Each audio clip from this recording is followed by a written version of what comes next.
Of Nagarjuna's life, we know almost nothing. He is said to have been born into a Brahmin family in the south of India around the beginning of the 2nd century CE. He became a monk and a teacher of high renown, and exerted a profound and pervasive influence on the evolution of Buddhist tradition in India and beyond. Much of his life seems to have been spent at Sri Pavata in the southern province of Andhra Pradesh, at a monastery built for him by King Gautamiputra, for whom he composed the Surleka, his celebrated Letter to a Friend. Nagarjuna is intimately associated with the Prajnaparamita Sutras, the teaching on the perfection of wisdom, the earliest known examples of which seem to have appeared in written form around the 1st century BCE, thus coinciding with the emergence of Mahayana, the Buddhism of the Great Vehicle. It is recorded in the Pali Canon that the Buddha foretold the disappearance of some of his most profound teachings. They would be misunderstood and neglected, and would fall into oblivion. In this way, he said, those discourses spoken by the Tathagata that are deep in meaning, supramundane, dealing with emptiness, will disappear. There is no knowing whether on that occasion he was referring to the perfection of wisdom, but it is certain that the earliest exponents of the Mahayana believed that, with the Prajnaparamita scriptures, they were recovering a profound and long-lost doctrine. Nagarjuna seems to have been deeply implicated in this rediscovery. Questions of historicity aside, the story that he brought back 7 volumes of the Prajnaparamita Sutras from the subterranean realm of the Nagas, where they had been preserved, conveys a clear message. In the eyes of Nagarjuna's contemporaries and of later generations, the appearance of the Prajnaparamita Sutras marked a new beginning in the history of Buddhism, and yet the teachings they contained were not innovations, and in their interpretation and propagation, Nagarjuna played a crucial role. The Mulamadhyamakakarika is an extremely demanding text. It is filled with subtle reasoning on abstruse themes. Without the help of the commentarial tradition, as well as a keen and tenacious commitment on the part of the student, it is practically incomprehensible.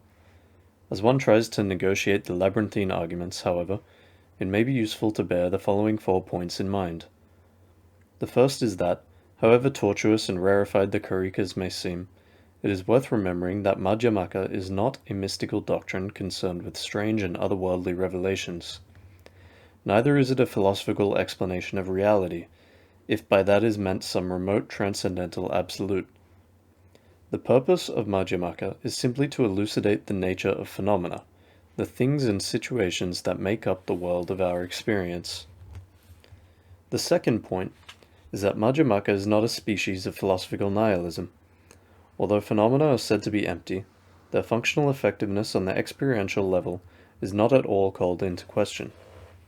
Phenomena appear and they do affect us regardless of the theories that we may entertain about them.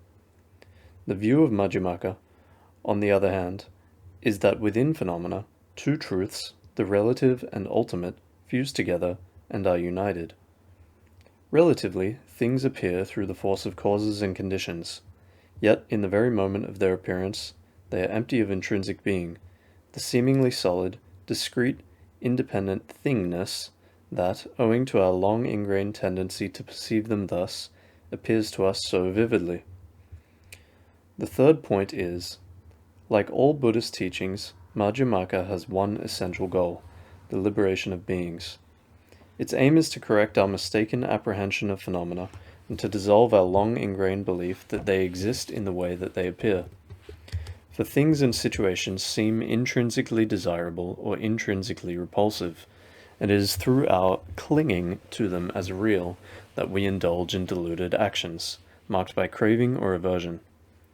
We thus contrive our existence for good or ill, and wander helplessly from one unsatisfactory state to another, indeed from one life to another, in the condition we call samsara. On the other hand, it is by understanding the true nature of phenomena that we can free ourselves from the tyrannical hold that they have on us. The union of appearance and emptiness occurring in phenomena is, to use Nagarjuna's term, the Madhyama Pratipad, the middle way. In the earlier Buddhist tradition, this expression had been used in an ethical sense to refer to the spirit of disciplined moderation, between sensual indulgence and excessive austerity, that is the mark of a pure and holy life. In this context, however, middle way means that the truth of phenomena is to be found in none of the four ontological extremes: existence, non-existence, both existence and non-existence, and neither existence nor non-existence. Briefly, to say that the true status of phenomena lies in none of these four alternatives is the same as saying that it is inconceivable and indescribable. It lies beyond the reach of thought and word. But if language and, by extension, reasoning are in themselves unable to deliver the actual truth, they nevertheless have a crucial, if indirect, role to play. As Chandrakirti said, when we drink, we need a cup to bring the water to our lips, but we do not drink the cup, we drink the water. Although words and logic are unable to capture the nature of phenomena, they may nevertheless carry us to the threshold of the truth by exposing the incoherence of our mistaken ideas. Therefore, the fourth point to bear in mind is that in the Karikas, Nagarjuna does not attempt the impossible. He does not describe the nature of phenomena. He expresses no thesis of his own and does not supply us with yet another theory about the universe. Instead, in order to encourage and perhaps trigger a more profound insight, he systematically destroys any idea contrived by human intelligence to account for phenomena, any theory that serves to confirm our mistaken apprehension that they truly exist. The structure of the Mulamadhyamakakarika is interesting and significant. The sequence of chapters, which at first sight looks like a haphazard collection of unrelated topics, in fact reveals an essential feature of Madhyamaka dialectical procedure. The first two chapters belong together in that they both discuss the problem of change, the causal process, change occurring within the very constitution of things, and motion, change occurring in things in relation to their outer environment.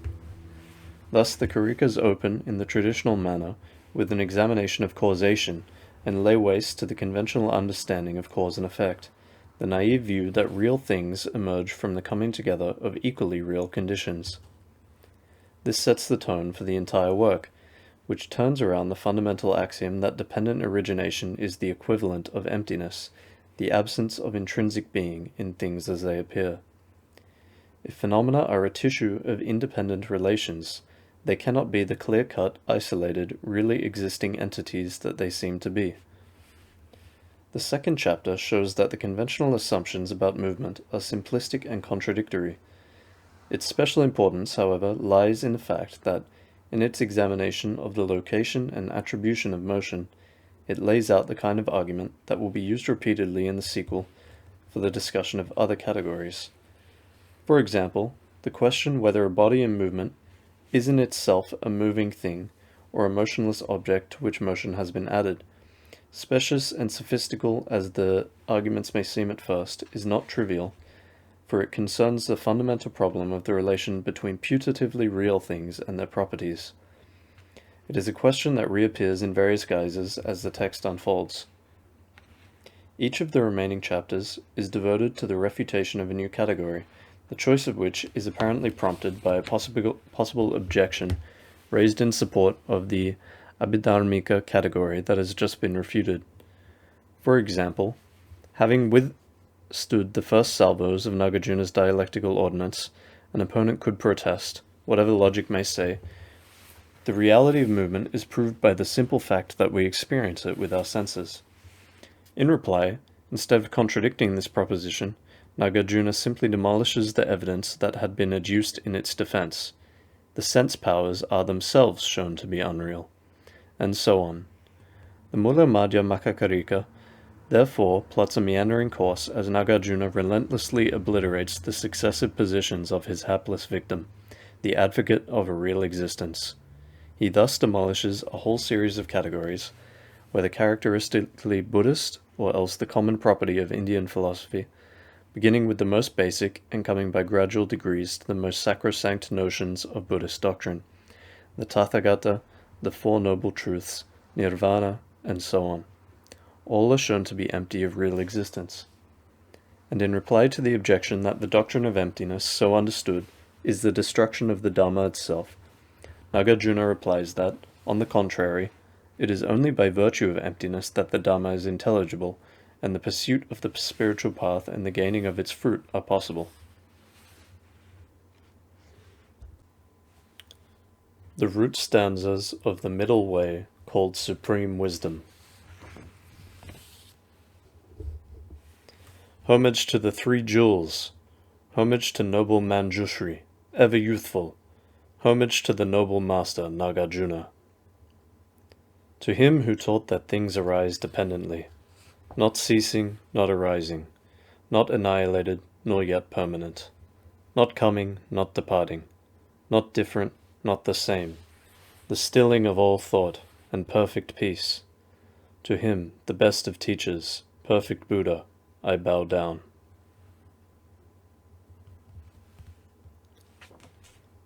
An examination of conditions. Not from itself, and not from something else, not from both, and not without a cause, does anything whatever, anywhere, at any time, arise. There are four conditions: the causal and the object, the immediately preceding and the dominant. There is no fifth condition. The intrinsic being of phenomena lies not in these conditions or in any others. When the thing itself has no condition, the other, its conditions, also lacks existence. There is no activity that has conditions, and without conditions there is no activity. That which lacks activity is no condition, neither do conditions have activity. Things arise dependently on these, which therefore are declared to be conditions. But inasmuch as things do not arise, how could these not be non-conditions? For non-existent and existent things, conditions are not relevant. If things do not exist, of what could these conditions be? If they exist, what would conditions do? When a thing is not produced, whether as existent or as non-existent or as both together, how can there be talk of its productive causes? If such there are, they are illogical. Object conditions of existing entities, it has been taught, are simply non-existent. And if no entities are found, object conditions, how could they exist? If things are unproduced, cessation of their cause is inadmissible. Immediately preceding, therefore, is absurd. And if the cause does cease, what condition could it be? If things without intrinsic being are, for that very reason, non-existent, it makes no sense to say that when this is, that too arises. In conditions, single or together, the effect is not at all existent. Something that is not in its conditions, how, from such conditions, could it be produced? But if effects result from such conditions, even though in them they don't exist, why should effects not also come from what are not conditions for them? Even if effects possess the nature of conditions, conditions lack their own intrinsic being. How can effects produced from what has no intrinsic being have the nature of conditions? And so effects do not possess the nature of conditions or of non-conditions. Since effects have no existence, what conditions and what non-conditions could there be for them? Chapter 2. An examination of motion. There is no motion in the having gone, and in the not yet gone there is no motion. Apart from has gone and has not yet gone, the act of going is not known. Where there's an act of moving, you may say, it's there that motion is, and this is found in someone's act of going. It's not in what has gone, it's not in what has not yet gone. Motion, thus, is in the act of going. How is it acceptable to say that motion is within the act of going? For when there is no motion, the act of going is untenable. For those who say that motion is within the act of going, it follows that this act of going is motionless, for motion is within the act of going. If motion is within the act of going, it follows that there are two motions, the motion thanks to which there is the act of going, and the motion that is in it. If it follows that there are two motions, there are perforce two moving bodies, for without a moving body, motion is untenable. If without a moving body, motion is untenable, how, when there's no motion, can there be a moving body? The body that is moving has no motion in itself, and that which does not move is destitute of motion. Aside from what is moving, and aside from what is motionless, what third thing is there that might move? If, when destitute of motion, a moving body is untenable, how can it be tenable to say that moving bodies move? Those for whom a moving body moves must face the consequence that there can be a moving body without motion, for, they say, the moving body moves. If a moving body moves, it follows that two motions are possessed by it, that by which it's called a moving body, and that by which this moving body moves. In what has gone, the motion does not start, and neither in the not yet gone does motion start. And if it does not start within the act of going, where can motion be begun? Before the start of movement, there's no going where such motion can begin. Neither is it in the having gone. And how can it occur within the not yet gone? If the start of motion cannot be perceived in any way, what, having gone, what, going, or what, not yet gone, can be conceived? A thing that's moving now is not at rest, and an unmoving thing is not at rest.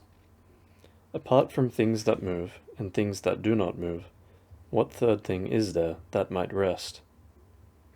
If a moving thing deprived of motion cannot be accepted, how indeed is it acceptable to say that something moving is at rest? Motion cannot be relinquished in the act of going, neither in the having gone, nor in the not yet gone. To move, to enter, and leave off from the same, are all the same as motion. To say that motion and the moving body are identical is incorrect.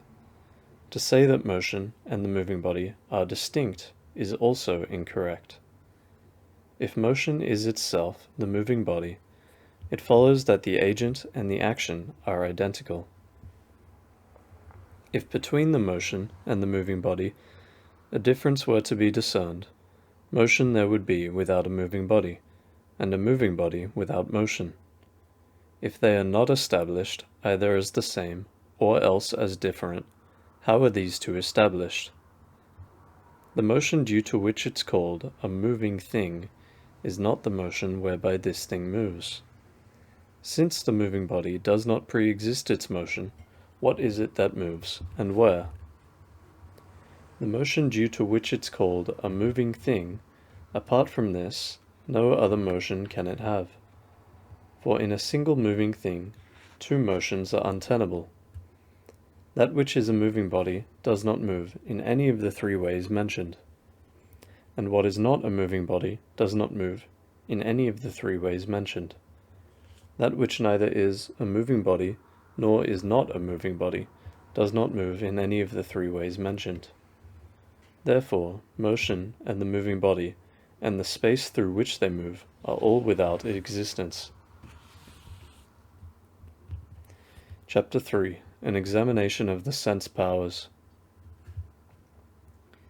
Sight and hearing, smell, the sense of taste, the sense of touch and mind, the scope of these six faculties are visible forms and all the rest.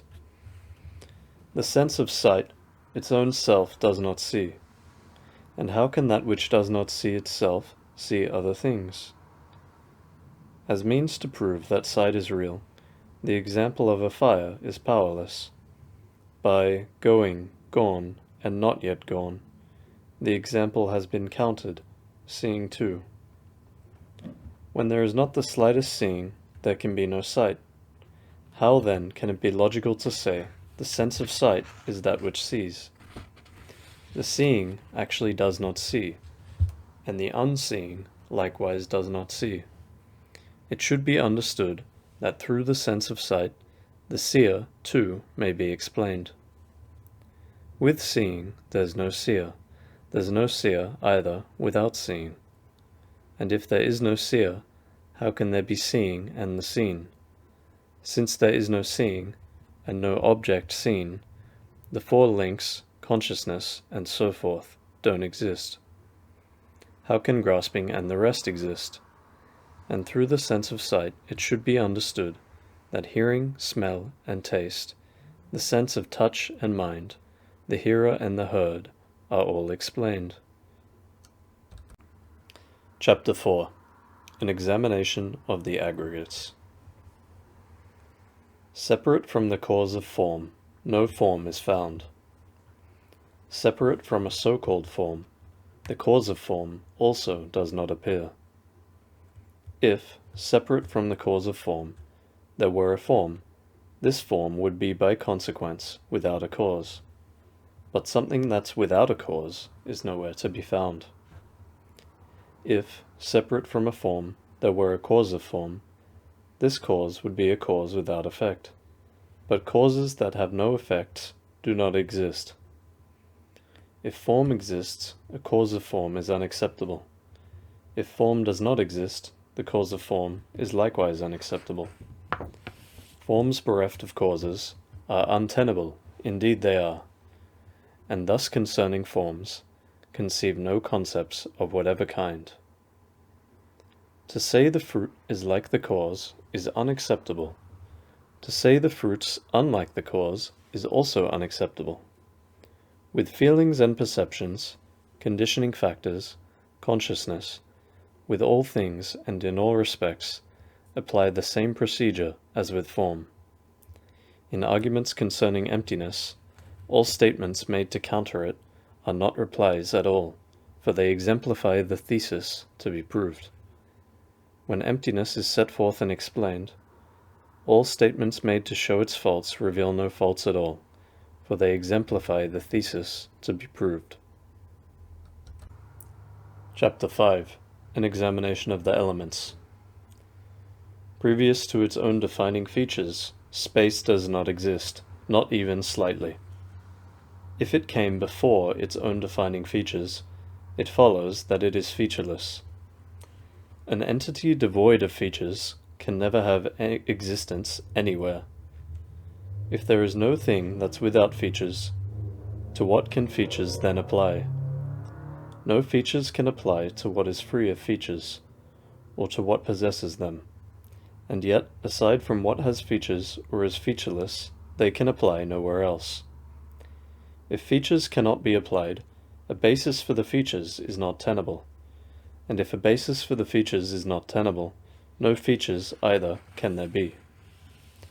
And so there is no basis for such features, and features likewise have no being.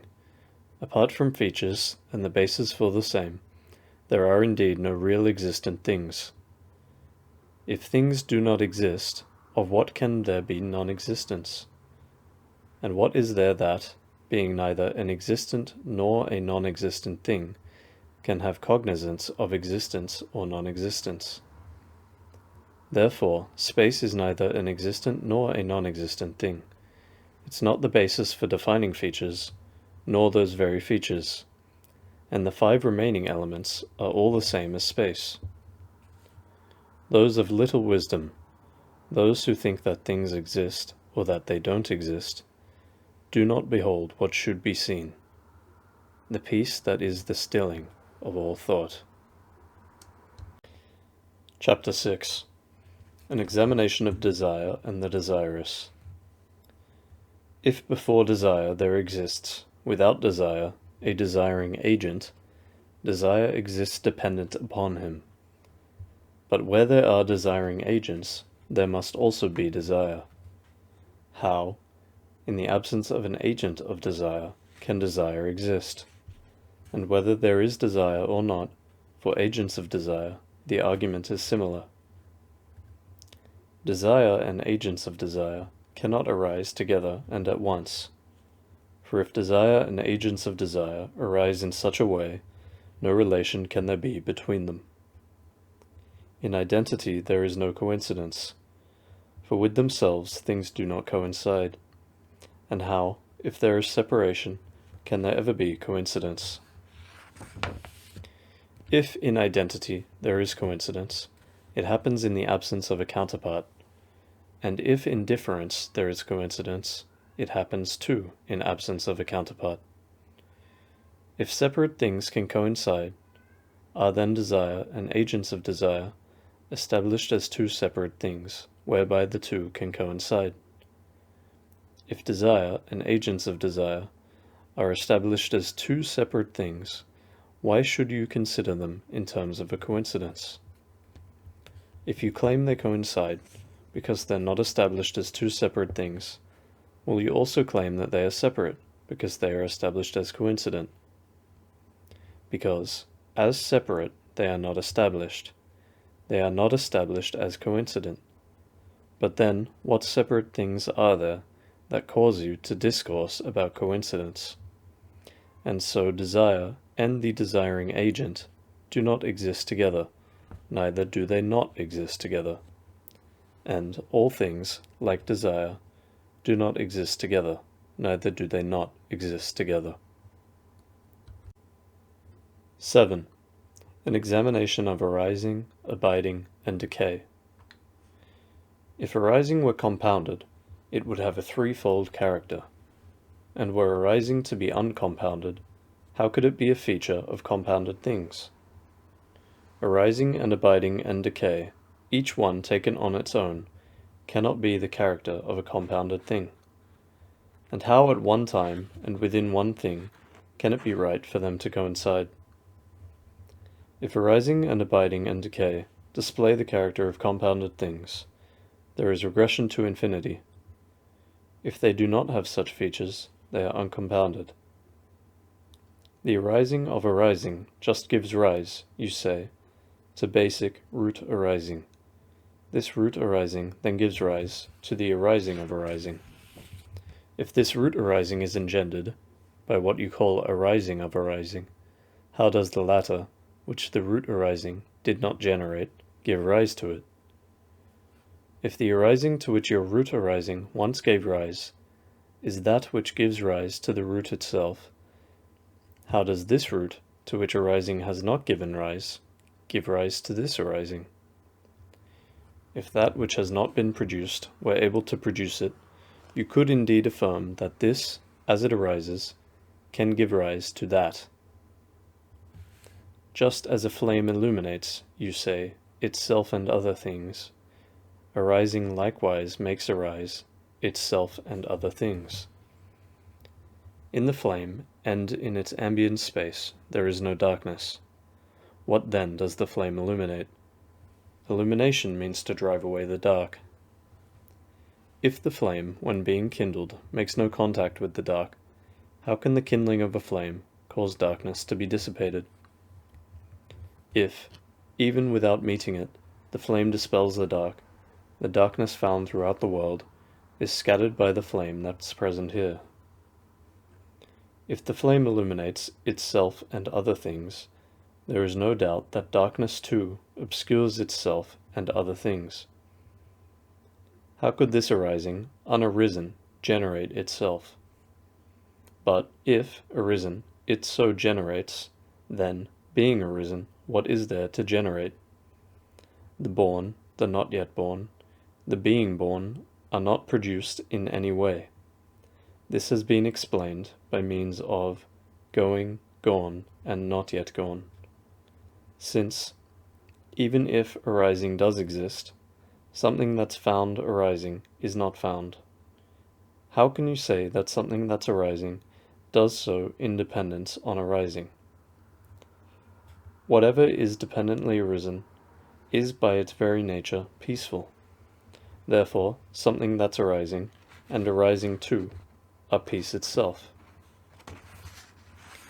If somewhere there existed an unarisen thing, that very thing must needs arise. But how will it arise if it is non-existent? If that arising generates, what is now arising?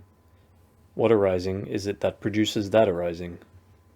If it is produced by yet one more arising, then we have an infinite regress. If it arises unproduced, then likewise all things will arise. For what exists and what does not exist, arising is untenable. The same applies for things that both exist and don't exist. As we have previously explained, for something that is in the act of ceasing, arising is not tenable. Whatever is not in the act of ceasing cannot be accepted as a real existent thing. An abiding entity does not abide. A non-abiding entity does not abide. What is actually abiding? Even this does not abide. And what thing, unarisen, can abide? For something that is in the act of ceasing, abiding is not tenable. Whatever is not in the act of ceasing cannot be accepted as a real existent thing. Since at all times everything is subject to both age and death, what abiding thing is there that does not age and does not die? Through itself the abiding thing cannot abide, nor through an abiding other than itself, just as an arising thing is not produced through itself or another. For what has ceased, there is no ceasing. No ceasing is there for the not yet ceased, nor even for what's in the act of ceasing. What unarisen thing can cease? For something that's abiding, ceasing is not tenable. For something that does not abide, ceasing is not tenable. One stage of abiding is not ended by the selfsame stage, and one stage of abiding is not ended by another stage. As much as the arising of all things is unacceptable, to that extent the ceasing of all things is likewise unacceptable. Indeed, for an existent thing, cessation is not tenable. For it cannot be that in a single object being and non-being coincide. Neither is cessation tenable for a non-existent thing. It's just as there is no cutting of one's head a second time. There is no cessation through itself, or yet by virtue of another. Just as arising is not brought about either by itself or by another. Arising and abiding and decay are not established. Thus compounded things do not exist. And since compounded things are not established, how could the uncompounded be established? Like a dream and like a mirage, like a city of Gandharvas, so arising and abiding and cessation have been taught. 8. An examination of agent and action. An existent doer does not do existent deeds.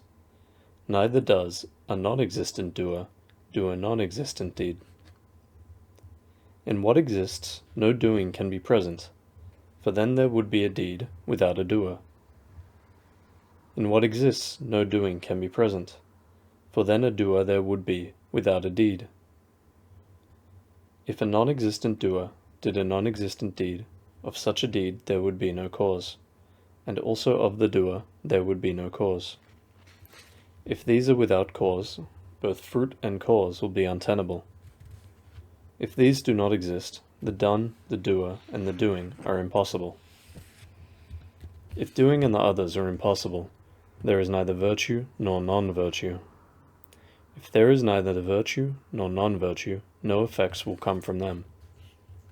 If there are no effects, to freedom and to higher realms no path can we accept. Our doings, each and every one, it follows, must be meaningless. A doer that exists and yet does not exist, does not do an action that exists and yet does not exist. For where can is and is not, mutual contradictories, be present in a single thing? An existent doer does not do a non-existent deed, neither does a non-existent doer do existent deeds. For here too all the faulty consequences follow. An existent doer does not do a non-existent deed, nor one that both exists and yet does not exist, and this for reasons that were shown above. A non-existent doer does not do existent deeds, nor yet a deed that is both non-existent and existent, for the reasons that were shown above. A doer that is non-existent and existent does not do a deed that is non-existent and existent. This should also be understood for reasons that above were shown. The doer, then, depends upon a deed. The deed occurs depending on that very doer. Apart from this, we do not see a cause for their establishment. It is thus that we should understand appropriation. As in this refutation of the doer and the deed, and through the doer and the deed, let all remaining entities be understood. 9. An examination of the foregoing entity. Sight and hearing and so forth, feeling and the rest, their appropriator comes before them. This some people have declared. For if there were not such an entity, how could sight and all the rest arise? Consequently, prior to them, this entity is present and exists. But this entity existing prior to sight and hearing and the other senses, feeling and the rest, by what means can it be affirmed? And if it could be there, when sight and all the rest are absent, there's no doubt that these in turn could, in its absence, also come to be. Someone is revealed by something. Something is revealed by someone. How can there be someone without something? How can there be something without someone? Granted, you may say there is no entity preceding sight and all the other senses. But the different senses, sight and so forth, make it clear at different times. But if it does not pre-exist the senses, sight and so forth, altogether, how could it then precede the senses, sight and so forth, separately? If that which sees is also that which hears, as well as that which feels, these senses it must needs precede. But this does not make sense. If the seer is different from the one who hears, and different also from the one who feels, then, when there is the seer, there would also be the hearer, and thus there would be many selves. Neither does this self exist in what gives rise to seeing, hearing, and so forth, feeling and the rest. Sight and hearing, and so forth, feeling and the rest, if what possesses them does not exist, they too do not exist. And so, regarding that which does not come before the senses, such as sight and all the rest, which does not coincide with them, nor follow after, the notions that it is, or is not, are arrested. 10. An examination of fire and fuel. If the burning fuel were fire, the agent and the object would be one. If the fire were other than the fuel, it could arise with no fuel present. The fire would blaze forevermore, and since it did not come from any cause for burning, no purpose would there be in making it. This being so, no action would occur. Not dependent upon something else, it would not come from causes for its burning. And since it would always be burning, there would be no need for making it. If, by thinking thus, one understands that what is burning is the fuel, if the burning is just this, then what is it that burns the fuel? If fire is other than the fuel, the fire and fuel don't meet. And if there is no meeting, there is no burning. If there is no burning, there is no extinguishing. Not extinguished, fire remains just as it is. It is just as when a woman joins with a man, you say, and a man is joined with a woman. Though fire is other than the fuel, it is fitting that it meets with it. If fire and fuel were mutually excluded, one from the other, it could be said that, though they are distinct, the fire and fuel can meet. If fire depends on fuel, and fuel depends on fire, which of them comes first, whereon the other, fire or fuel, depends? If fire depends on fuel, a fire will be established that is already there, and you would have a fuel that on the fire does not depend. If something that has been established in dependence on a thing is that on which depends that very thing's existence, what has been established in dependence upon what? If something you establish in dependence is not itself established, how can it depend? If you say established things depend, this makes no sense. They cannot be dependent. There is no fire dependent on its fuel, or fire that is not dependent on its fuel. There is no fuel dependent on the fire, or fuel that is not dependent on the fire. Fire does not emerge from other sources, nor is fire within the fuel. All the other arguments concerning fuel are shown in going, gone, and not yet gone. The fuel is not the fire, neither is there fire apart from fuel. The fire is not a thing possessed of fuel. The fuel is not within the fire, nor fire in fuel. This analysis of fire and fuel exhaustively explains the links between the self and what it grasps, together with all other things like pot and cloth. Those who teach identity or difference with regard to self and other entities are not, I think, proficient in the meaning of the doctrine. 11. An examination of earlier and later limits. To the question, is the earliest limit known? The mighty sage replied that it is not. Samsara is beginningless and has no end. No earlier or later limit does it have. To what has no beginning and no end, what midpoint can there be? Thus the earlier and the later stages and the two at once are all untenable. If birth comes first, with age and death to follow, birth is free of age and death. And without dying, one would come to birth. If birth comes afterward, with age and death preceding, age and death are without birth. But how can they arise without a cause? Birth and age and death can't happen both at once. One would be dying in the act of being born.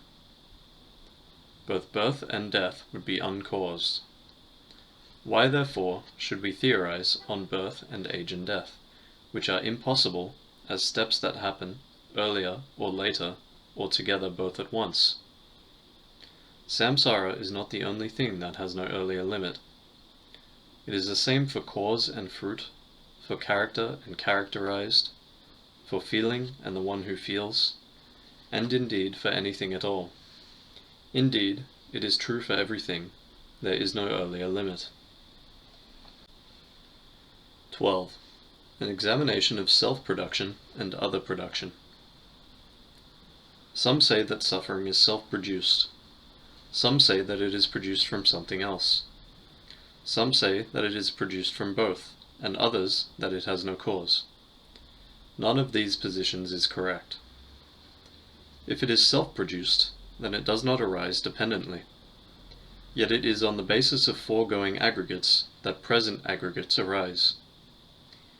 If those that went before were alien to the ones here present, and the present alien to the ones that went before, then suffering would be made by something else. These aggregates would be produced by other ones.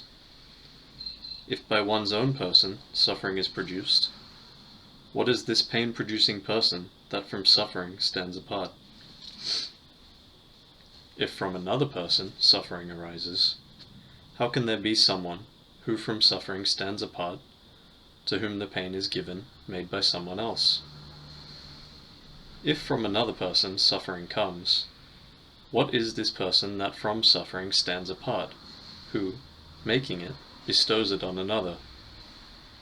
If it is not established as created by oneself, how could suffering be created by another? For the suffering that the other has produced was, for that other, created by himself. Suffering is not self-made. It does not make itself. And if another does not make it, how is suffering other-made? If suffering were produced by each of these, it could be made by both of them. It is not self-produced, nor made by something else. And how could suffering be uncaused? That which is but pain occurs in none of these four ways. And what is more, no outer entities exist in any one of these four ways. 13. An examination of compounded things. All deceptive things are false, the Lord has said. All compounded things deceive, and therefore they are false. If all deceptive things are false, what is it in them that deceives? The utterance of the Lord has perfectly revealed their emptiness. Some say that it is because phenomena appear to change that they are lacking in intrinsic being. But nothing lacks intrinsic being precisely on account of emptiness. If things are lacking in intrinsic being, what, they ask, could be transformed? But how could there be transformation if things possessed intrinsic being? The thing itself does not transform, and that which has been changed likewise does not transform. There is no aging in a youthful man, no aging either in a man grown old. If the thing itself could be transformed, the milk itself would be the curd, and something different from the milk could be the actual curd. If there were but a tiny thing not empty, that much of the empty there would be. But since there is not the slightest thing not empty, how could emptiness exist? The conquerors have all declared that emptiness will extricate us from all views. They said there is no cure for those who make of emptiness a view. 14. An examination of contact. The thing that is seen, the seeing, and the one who sees, in pairs or all together, do not meet. And for desire, the one desiring and the thing desired, the same is true. And in this threefold mode, the same applies to all defilements that remain, and all the other spheres of sense. Contact must take place between a thing and something other. Therefore, since there is no other, in seen, the seeing, and the seer, no contact can there be between them. Not only is no other found in seen, in seeing, and the seer, but in all coexistent things, otherness is likewise inadmissible. The other thing is other in dependence on another. The other is not other in the absence of another. But that which is dependent on something else is not as admissible as other than it. If what is other than the other, it would be other even in the absence of the other. But in the absence of the other, there is no other. Therefore, it has no existence. In the other, otherness does not inhere, nor yet does it inhere in that which is not other. Since otherness has no existence, things are neither other nor the same. One thing cannot meet itself, and other does not meet with other. Neither meeting, nor the met with, nor the thing that meets exist at all. 15. An examination of intrinsic being. It is wrong to say that the intrinsic being of a thing derives from causes and conditions. Produced from causes and conditions, such intrinsic being would be fabricated. And how can it be right to speak of an intrinsic being that is contrived? Intrinsic being is not fabricated, is not contingent upon something else. And if there is no intrinsic being, how can things exist as other? The intrinsic being of the other thing is what we call the other thing. Apart from an intrinsic being and otherness, how can there be things? If intrinsic being and otherness exist, then things indeed will be established. If things are not established, neither will their non-existence be. It is when a thing turns into something else that people talk about its non-existence. Those who think in terms of an intrinsic being and of otherness, who hold the view that things exist or do not exist, have failed to understand the suchness that Buddha has set forth. In his counsel to Katyayana, the Lord, through understanding both existent things and non-existent things, has rejected both the views, this is and this is not. If a thing exists by way of its intrinsic being, it can never cease to be. Intrinsic being never can admit a change into another state. If a thing has no intrinsic being, what, you ask, is changing? But if it has intrinsic being, how could it be changed to something else? To say that things exist means grasping at their permanence. To say they don't exist implies the notion of annihilation. Thus the wise should not remain in this exists or this does not exist. Something that exists by its intrinsic being, since it cannot not exist, is permanent. To say that what once was is now no more entails annihilation. 16. An examination of bondage and release from bondage. Suppose one says the aggregates are circling in samsara, but if they are permanent, they cannot circle. They cannot circle either if they are impermanent. This mode of argument applies to living beings also. Suppose one says the person circles in samsara, but when one searches for the person in the fivefold way, amid the aggregates and sense spheres and the elements, it is not found. So what is it that circles in samsara? If it transfers from one existence to another, it passes through a state of non-existence. But then, with no state of existence, and no aggregates appropriated, what is it that circles in samsara? It is in no way possible for aggregates to reach nirvana. It is in no way possible for beings to pass into nirvana. Subject to both birth and death, the aggregates are neither bound nor freed, and sentient beings, as before, are neither bound nor are they freed. One might suppose that grasping binds, and yet it will not bind the one already grasping. It does not bind the one that does not grasp. In what state, therefore, can it bind? If bondage comes before the thing that's bound, the latter must depend upon it. But this is not the case. The remaining refutation is supplied by the analysis of the going, gone, and the not yet gone. First, the bound is not set free, and neither is the not bound freed. If something bound is being released, then bondage and release both coincide. Free from grasping, I will pass into nirvana, and nirvana will be mine. One who thinks like this truly has great grasping, great attachment. If nirvana, then, is not produced, neither is samsara cleared away. What indeed is this samsara? What is labeled as nirvana? 17. An examination of action. Restraining oneself perfectly, and doing good to others with a loving mind, all these are virtue, seeds that bear their fruit in this and other lives. The Supreme Sage has said that actions are intentions and the deeds intended. Specific cases of these acts have been explained in all their many aspects. Deeds referred to as intentions are the movements of the intellect. Deeds intended by the mind are acts of body and of speech.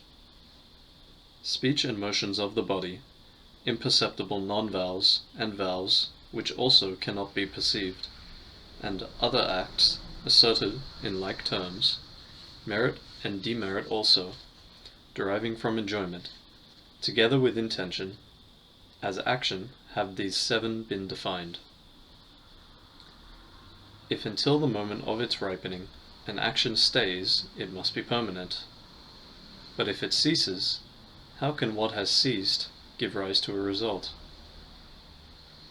The continuum of shoot and plant, some say, is manifested from its seed, and thence the fruit derives. Without a seed, no shoot or fruit appears. The continuum arises from the seed, and from this same continuum the fruit derives. The seed therefore precedes the fruit, and thus there is no annihilation, there is no permanence. Likewise from intention, a continuum of mind derives, from which arises a resultant state. This could not occur without intention. The continuum of mind arises from intention, and from this same continuum resultant states derive. Acts therefore precede resultant states, and thus there is no annihilation, there is no permanence. The tenfold path of virtuous action is the method whereby good is done. In this and other lives, the fruits of goodness are the 5 enjoyments of the senses. This way of thinking, others say, displays a multitude of faults. It therefore is an explanation not to be accepted in the present case. They will declare instead a tenable analysis, the one that all the Buddhas and Pratyeka Buddhas and the Shravakas set forth. Action is conserved. It is like a debt, they say, recorded on a promissory note. This conservation, neutral in its nature, varies in 4 ways, according to the realm. Not eliminated through elimination, but through meditation will it be eliminated. Thus the fruits of action are produced by that which is conserved. If it were eliminated through elimination, if action were destroyed by an opposing action, faults would be entailed, such as the destruction of the fruits of action. All one's conserved acts, belonging to a given realm, similar and dissimilar as these acts may be, arise within a single type on entering a new existence. Within this life, the conservation of all actions of both kinds arises separately for every act, and, even after ripening, subsists. This conservation ends at death or with the gaining of the fruit. It should be understood that it is distinguished as defiled or undefiled. Emptiness and non-annihilation, transmigration and impermanence, these the Buddha has set forth as qualities of action's conservation. Since action is without arising, it is lacking in intrinsic being. It is because it is not arisen that it is conserved.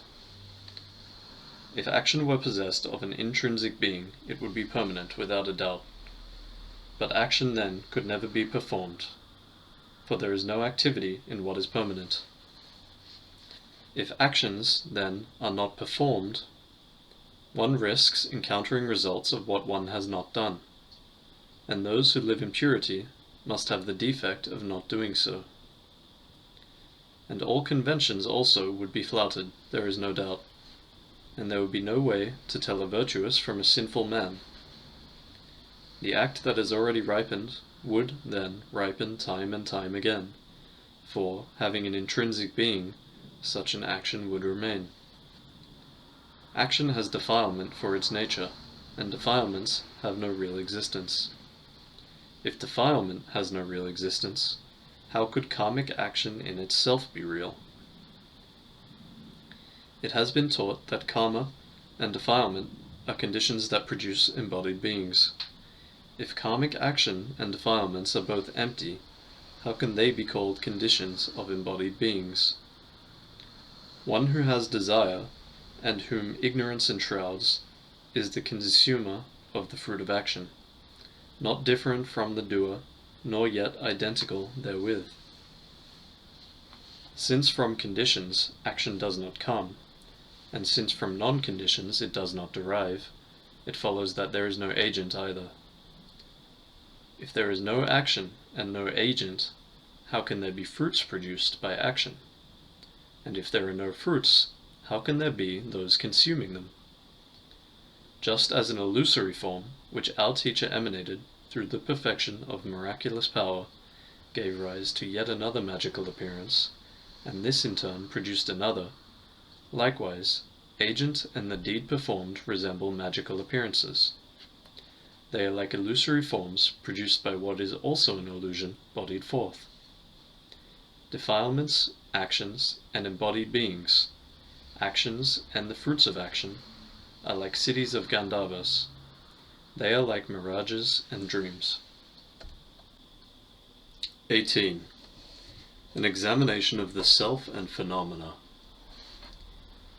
If the aggregates were I, this I would be the subject both of birth and of decay. If it were other than the aggregates, it would not have the character of the aggregates. If the I has no existence, how can there be such a thing as mine?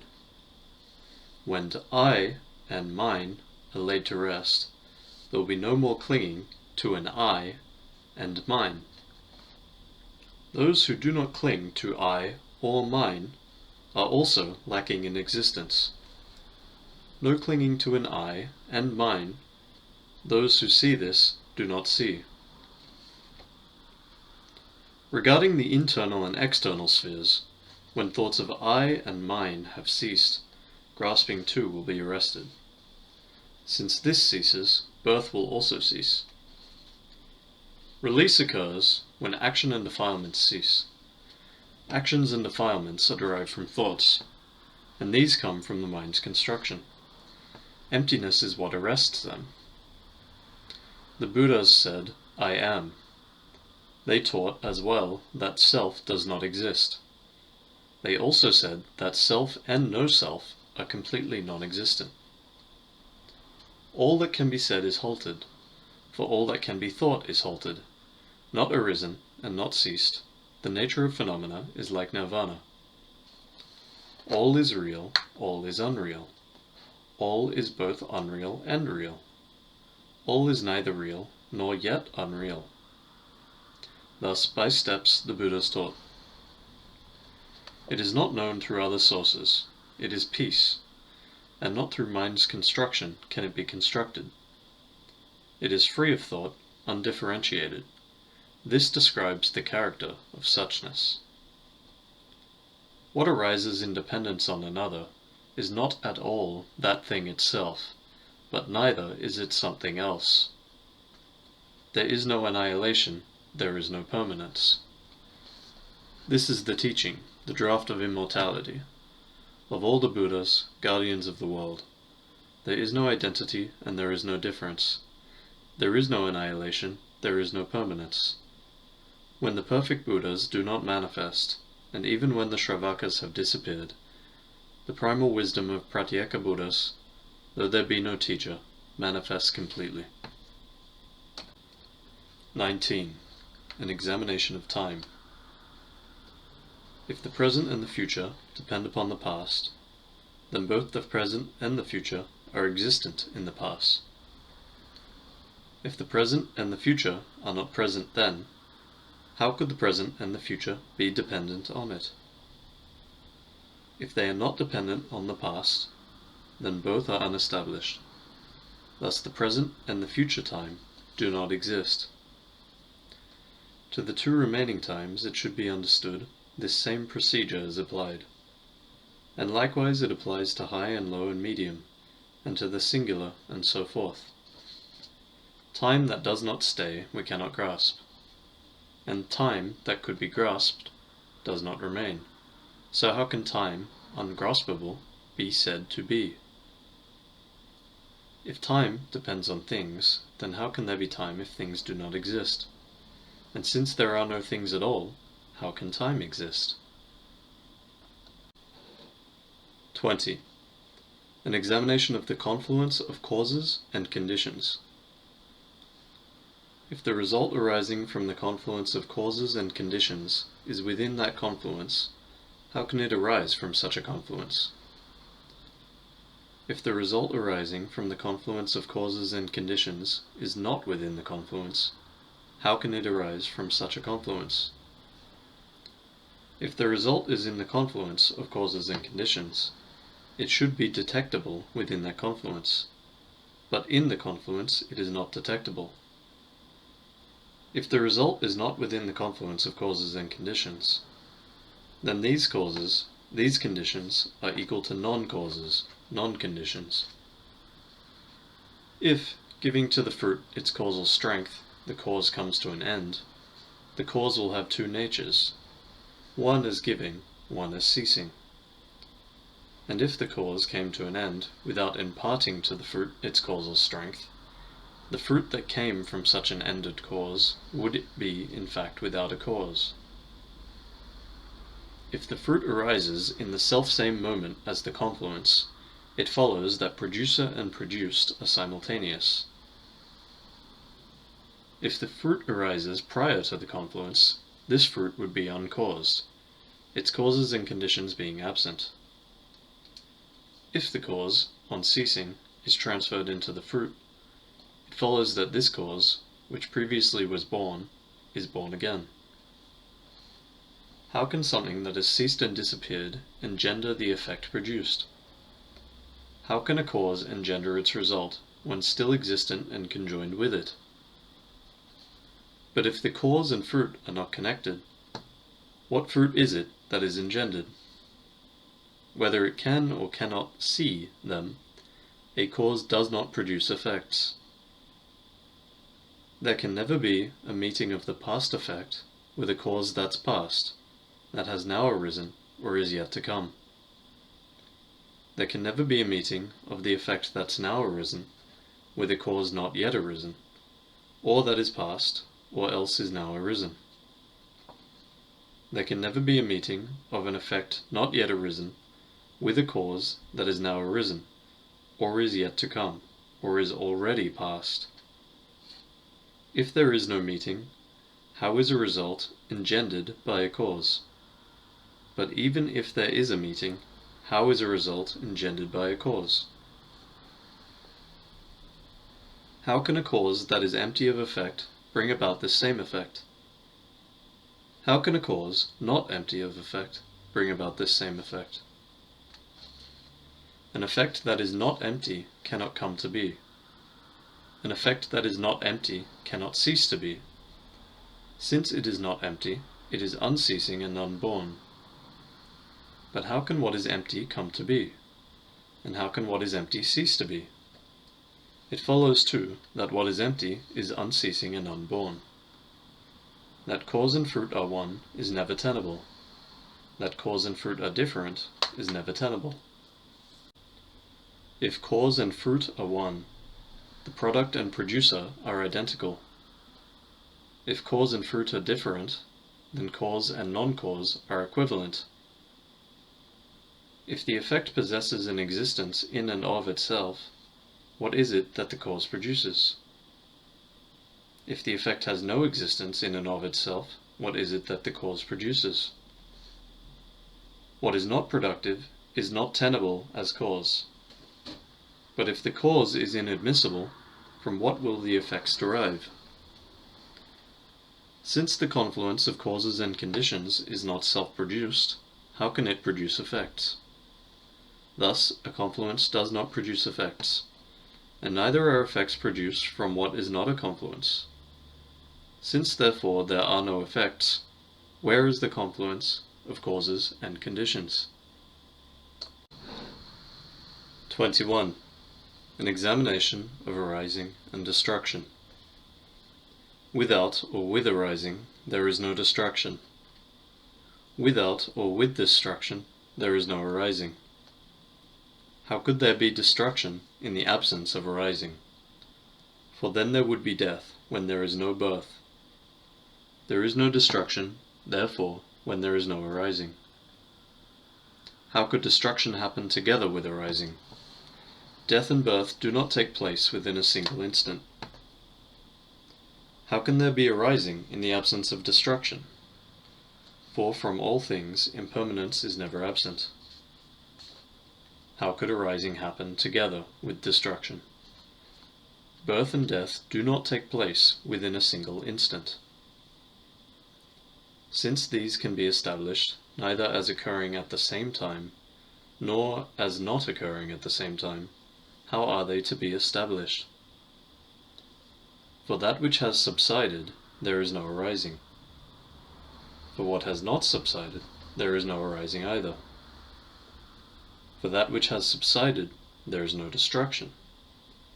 For what has not subsided, there is no destruction either. Without existent things, there is no arising or destruction. Without arising or destruction, there are no existent things. For something that is empty, arising and destruction are not tenable. And even for what is not empty, arising and destruction are not tenable. That arising and destruction should be one thing and the same is inadmissible. That arising and destruction should be different, this too is inadmissible. I see arising and destruction. If such a thought occurs to you, only through confusion are arising and destruction seen. From things that are existent, existent things do not derive. Existent things do not derive from non-existent things. Non-existent things do not derive from non-existent things. And from existent things derive no non-existent things. A thing is not born from itself, nor from another is it born. It is not born from self and other. How, therefore, is it produced? To say that things exist entails the view of permanence or of annihilation, for it signifies that things are permanent or transient. One might claim that things exist, that there is neither permanence nor yet annihilation, for existence is a continuity of causes and effects that rise and then subside. But if existence is a continuity of causes and effects that rise and are destroyed, since what has been destroyed does not arise again, it follows that the cause has been annihilated. If a thing exists by its intrinsic being, it is impossible that it should cease to be. At Nirvana there must be annihilation, since the existential stream is brought completely to an end. If the last point of existence ceases, the first point of the next existence makes no sense. When the last point of existence has not ceased, the first point of the next existence makes no sense. If, as the last point is subsiding, the first point is arising. 22. An examination of the Tathagata. He is not the aggregates, nor other than the aggregates. No aggregates are there in him, and in the aggregates he is not found. The Tathagata is not the owner of the aggregates. What then is the Tathagata? If the Buddha is dependent on the aggregates, he does not exist by virtue of his own intrinsic being. How can what does not exist through its intrinsic being exist by virtue of another thing? Whatever is dependent upon something else cannot be said to have existence in itself. And how can what has no existence in itself become the Tathagata? If there is no intrinsic being of the Tathagata, how can there be otherness of the aggregates? And aside from an intrinsic being and otherness, what Tathagata will there be? Even if the Tathagata existed independent of the aggregates, he would become dependent afterward, and thus he would exist dependently. Without depending on the aggregates, no Tathagata can exist in any sense. And if without depending on them he does not exist, how can he then appropriate the same? Why does he not appropriate what is not appropriated? The Tathagata who does not appropriate does not exist at all. If looked for in the fivefold way, the Tathagata is not one with, nor is other than, the aggregates. How can he be described as their appropriator? Whatever is appropriated lacks intrinsic being. That which does not have intrinsic being by no means can exist by virtue of another thing. Appropriated, therefore, and appropriator are in all their aspects empty. This being so, the Tathagata too is empty. Therefore, how shall we affirm him? Do not say that he is empty. Do not say that he is not empty. Don't say both, and don't say neither. Use such terms for the sake of indication. Permanence, impermanence, all the four alternatives. Where are they in the peaceful one? Finite, infinite, all the four alternatives. Where are they in the peaceful one? Those who crudely think the Tathagata does exist will think regarding his nirvana, he does not exist. Regarding Buddha, who is empty of intrinsic being, it's untenable to think that, having gained nirvana, he exists or else does not exist. Those who have conceptions of the Buddha, who, beyond conception, is unbounded, are blinded by those very concepts. They do not behold the Tathagata.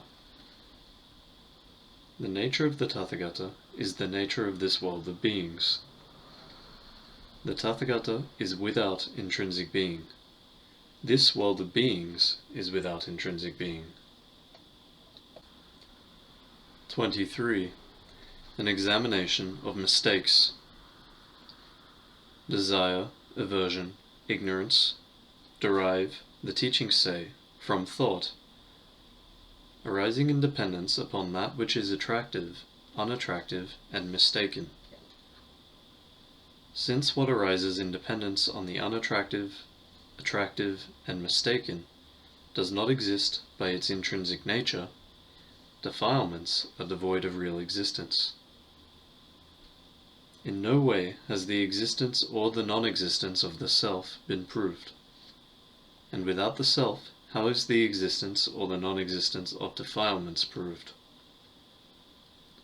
Defilements must be someone's, but this someone is not proved. In the absence of this someone, defilements do indeed belong to none. As with the view of one's body, in 5 ways defilements are not found in the defiled. As with the view of one's own body, in 5 ways the defiled is not found in defilements. If the attractive, unattractive, and mistaken do not exist by their intrinsic being, what defilements are there that depend on the attractive, unattractive, and mistaken? Form and sound and taste and touch, odor and the objects of the mind, these 6 are thought of as the basis of desire, aversion, and confusion. Yet form and sound and taste and touch, odor and the objects of the mind are like the cities of Gandharvas. They are like mirages and dreams. In those who are like phantom beings, in objects that are like reflections, how could the attractive and the unattractive possibly arise? The attractive so-called is imputed based upon the unattractive, which from the attractive is not independent. Therefore the attractive is not tenable. The so-called unattractive is imputed based on the attractive, which from the unattractive is not independent. Thus the unattractive is not tenable. If the attractive is not found, how can there be desire? If the unattractive is not found, how can there be aversion? Suppose it is wrong to apprehend that the impermanent is permanent. But since there is no impermanence in what is empty, how is such an apprehension incorrect? Suppose it is wrong to apprehend that the impermanent is permanent. How is it not wrong to apprehend and say that what is empty is impermanent? The apprehension and the mode thereof, the apprehender and the apprehended, all subside, and thus there is no apprehension. If there is no apprehension, whether wrong or right, who will have mistaken concepts? who will then be unmistaken? In one who is mistaken, mistakes cannot occur. In one who is unmistaken, mistakes cannot occur. In one who is making a mistake, mistakes cannot occur. Who therefore can be mistaken? That you should examine for yourself. If mistakes have not arisen, how can they exist?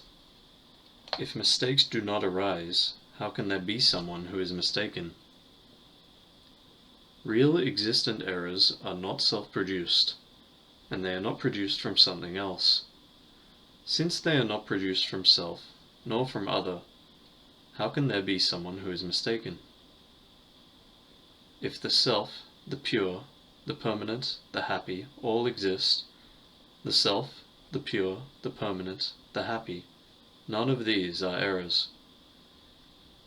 If the self, the pure, the permanent, the happy, do not exist, the no-self, the impure, the impermanent, the unhappy, these do not exist. Thus, by halting these mistakes, ignorance is likewise halted. And if ignorance is halted, actions and the rest are also halted. If an individual's defilements exist by their intrinsic being, how indeed can they be banished? Who can banish what exists? If an individual's defilements don't exist by their intrinsic being, how indeed can they be banished? Who can banish what does not exist? 24. An examination of the truths of the Aryas. If all phenomena are empty, it is argued, they do not arise, nor do they cease to be. It follows that for you, Madhyamikas, the four truths of the Aryas do not exist. And since the four truths of the Aryas do not exist, perfect understanding and relinquishing, meditation and attainment, none of these is tenable. If these do not exist, the four results also do not exist. And if the four results do not exist, there are no beings who abide by the result.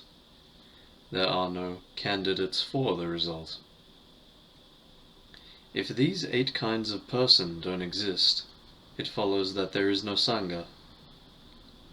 Since the four truths of the Aryas do not exist, the supreme Dhamma, too, does not exist. If there is no Dhamma and no Sangha, how can Buddha come to be? If thus you speak of emptiness, you have impugned the triple gem, and likewise the existence of results of actions, virtue and non-virtue. And the world's conventions, all these things you have impugned as well. To you who thus object, I say, you have no understanding of the need of emptiness itself, and of the sense of emptiness, and therefore it is you who have impugned these things. The Dharma that the Buddhas teach is wholly founded on 2 truths: the all-concealing truth of mundane beings and the truth of ultimate reality. Whoever fails to understand how the 2 truths are distinguished also fails to understand the profound suchness taught by the enlightened ones. Without recourse to the conventional, the ultimate cannot be shown. Without the realization of the ultimate, there is no gaining of nirvana. Because their view of voidness is inept, those with little wisdom are brought low. It is as if they grasped a snake ineptly, or ineptly cast a magic spell. Knowing thus how hard it is for feeble minds to sound its depths, the Buddha's heart did utterly draw back from setting forth the Dhamma. Falsely do you draw your consequences. With regard to emptiness, they are not valid.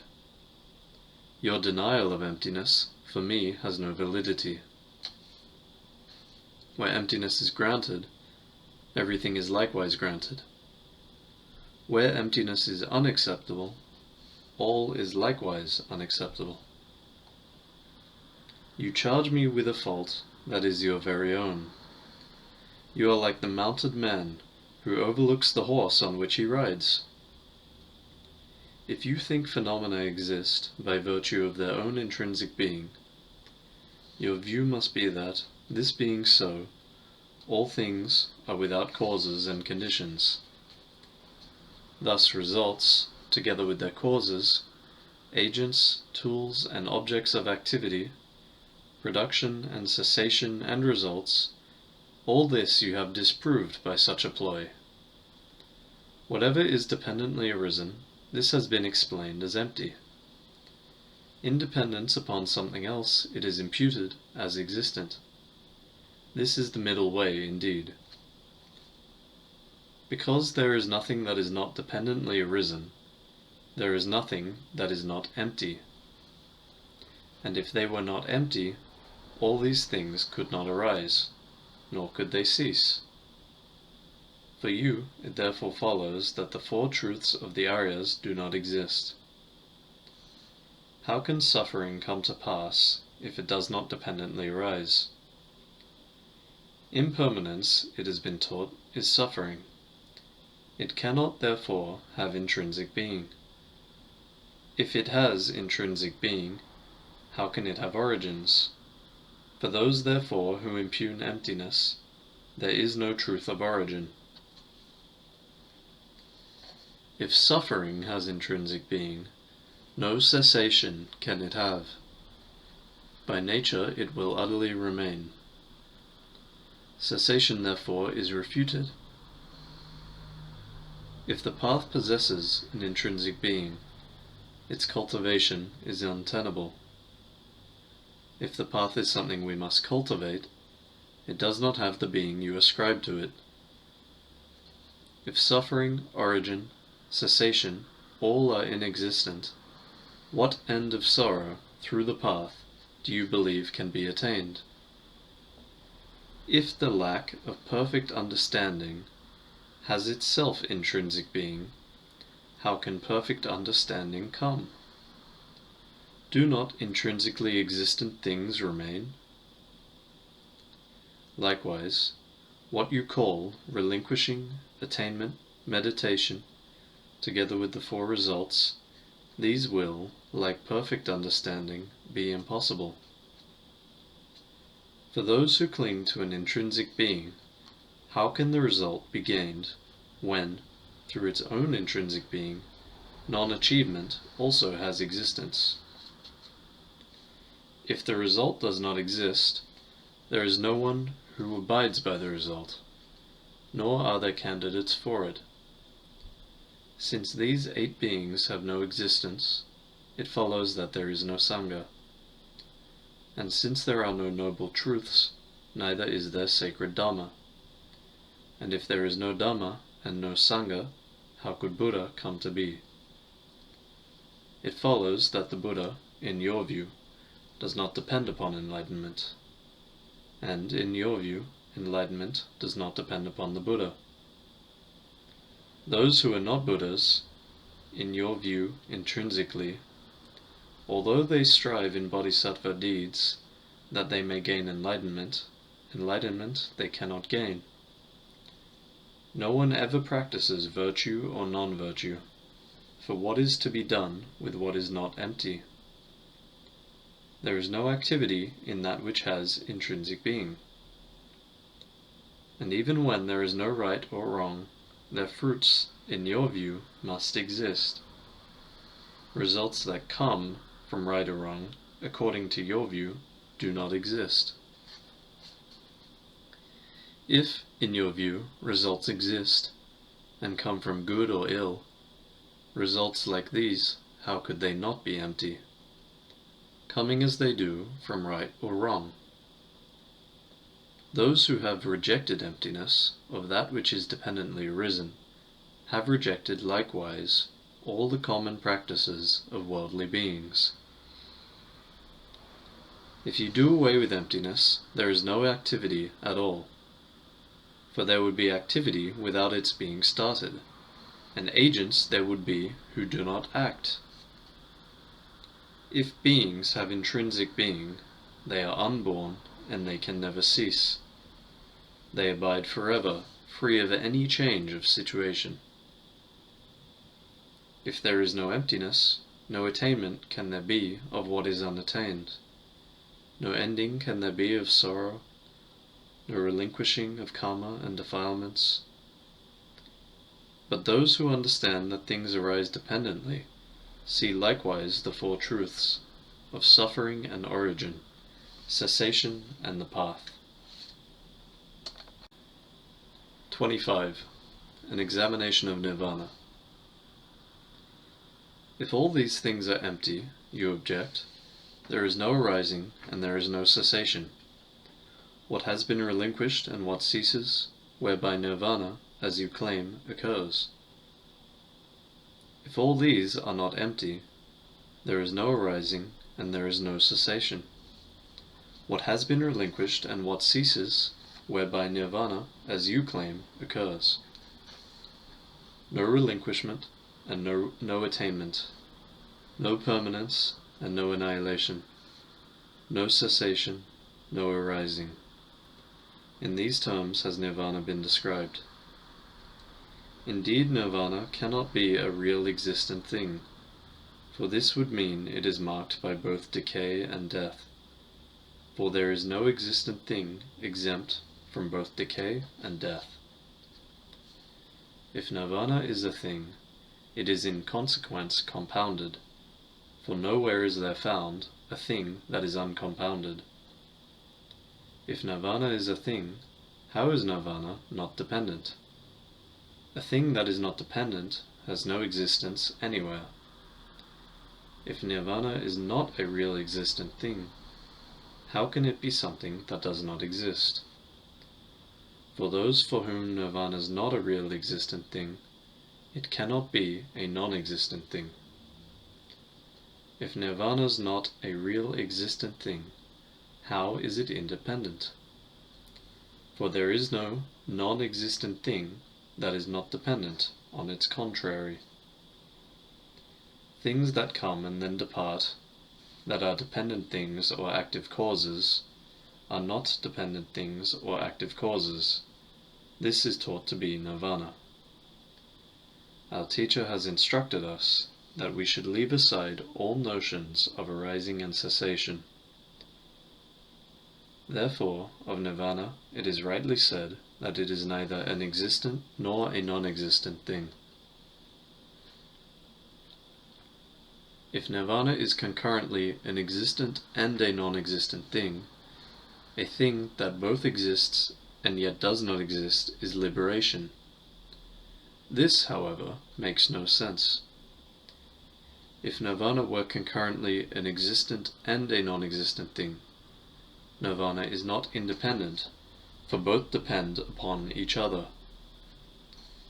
How can Nirvana be concurrently an existent and a non-existent thing? Nirvana is an uncompounded state, while both existent things and non-existent things are composite. How could Nirvana be concurrently an existent and a non-existent thing? For these two cannot coincide, they are like light and dark. The statement that Nirvana is neither an existent nor a non-existent thing would be established only if the existent and the non-existent were established. If Nirvana is neither an existent nor a non-existent thing, who is it who knows this saying, "It is neither an existent nor a non-existent thing"?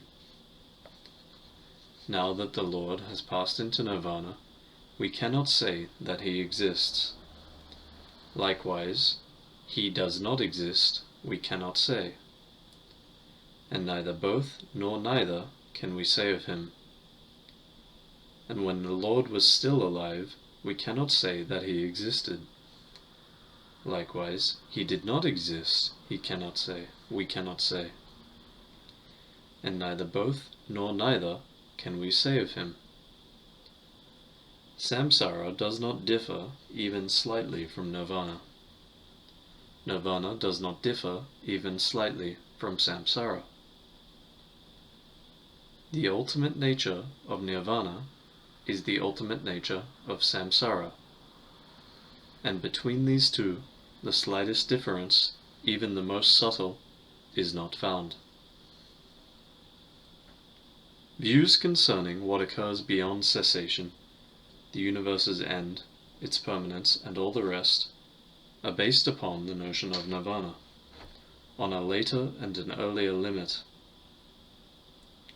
Since all existent things are empty, what is finite, what is infinite? What's both infinite and finite? What is neither infinite nor finite? What is identical and what is different? What is permanent and what is impermanent? What is both impermanent and permanent? And what indeed is neither of these two? Every point of reference subsides. All conceptual constructs utterly subside. At no time, nowhere, and to no one did the Buddha any Dhamma teach. 26. An examination of the 12 links of existence. Enveloped in the dark of ignorance, beings perform 3 kinds of action, that their existence might continue, proceeding by such actions to their destiny. Conditioned by such actions, consciousness arises in the various worlds. When consciousness has thus migrated, name and form occur. When name and form occur, the 6 senses arise. On the basis of 6 senses, genuine contact then arises. This is only born dependent on the eye, on form, and on attention. Dependent upon name and form, visual consciousness occurs. The gathering of these 3, of eye and form and consciousness, is contact, and from contact, feeling comes to pass. Through the circumstance of feeling, craving comes, craving for a feeling. When craving has arisen, there is grasping, and of this there are 4 kinds. With grasping, the becoming of the grasper does indeed arise. But if there is no grasping, there is freedom, no becoming will there be. Becoming presupposes the 5 aggregates, and through becoming, birth occurs. Then age and death, and misery, lamentation, and all sorrow. Mental turmoil and unhappiness arise because of birth, and therefrom there arises what is but a mass, a heap of suffering. Actions are samsara's root, and so the wise refrain from action. The unwise are the ones who act, not the wise indeed, for they see suchness. If ignorance is halted, actions also do not manifest, and ignorance in turn is halted through discernment and through meditation upon suchness. When one link has been stopped, the link that follows does not manifest, and thus the mass of suffering itself is brought completely to an end. 27. An examination of views. To think that in the ages past one has existed or did not exist, or that the world is permanent and so forth, all these views depend on an earlier limit. To think that in the ages yet to come one will exist or else will not exist, to think this world will have an end, all these views depend upon a later limit. The claim that I existed in the past is not acceptable, for what existed in the past is not what is existing now. Perhaps you think the former self became the self existing now, but that which they appropriate is not the same. Aside from such appropriation, what is this self of yours? You may say that there is no self apart from that which it appropriates, and claim that what is appropriated is the self. If so, this self of yours does not exist. The appropriated aggregates are not the self, for these same aggregates arise and cease.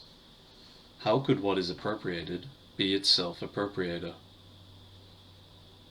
A self apart from the appropriated is not tenable, for if it were distinct from them, it should be apprehended separately, and yet it is not apprehended.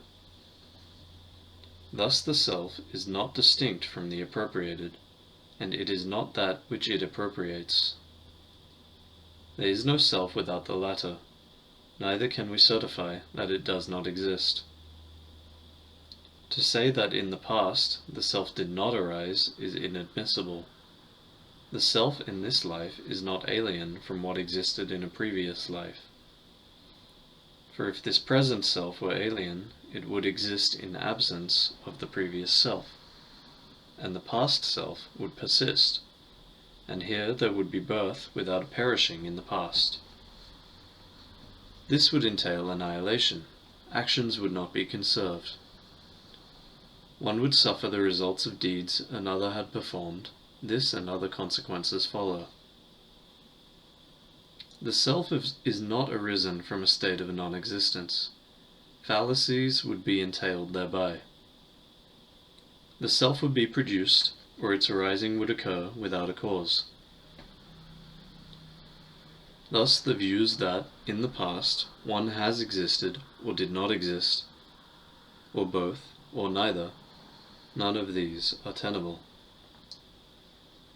The views that, in the future, one will come to be, or else will not exist, these are like the view related to the past.